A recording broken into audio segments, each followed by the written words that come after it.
অভ্যুত্থানের স্বৈরাচারের যে পতন হয়েছে সেই উপলক্ষে কিন্তু ঢাকা বিশ্ববিদ্যালয়ের একদল শিক্ষার্থী প্রামাণ্য যে একটি চিত্র তুলে ধরেছেন। সেখানে 24-এর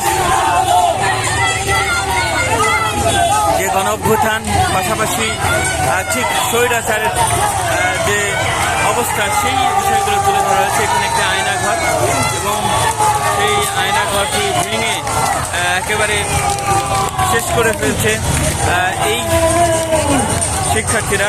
ঠিক স্বৈরাচারের যেভাবে পতন ঘটেছে ছাত্রদের গণ অভ্যুত্থানের জন্য, ঠিক সেই চিত্রগুলো কিন্তু আজকে ঠিক শাহবাগে তুলে ধরা হয়েছে।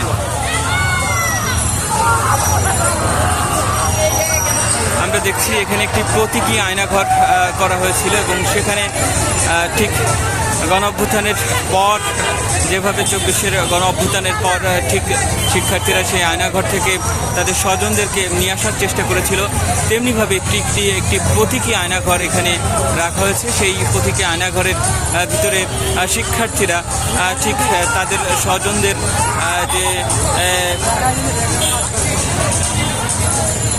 মেরে ফেলার পর যে ধ্বংসস্তূপ করা হয়েছে সেই বিষয়টি কিন্তু তারা একটি প্রতীকীভাবে ফুটিয়ে তুলছে।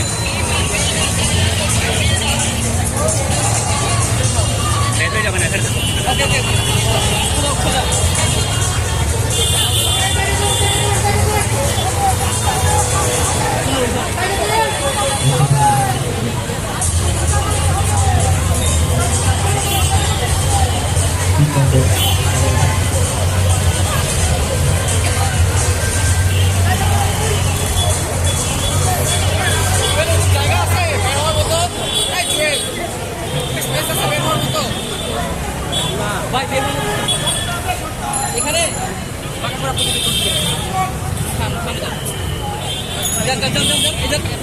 হবে।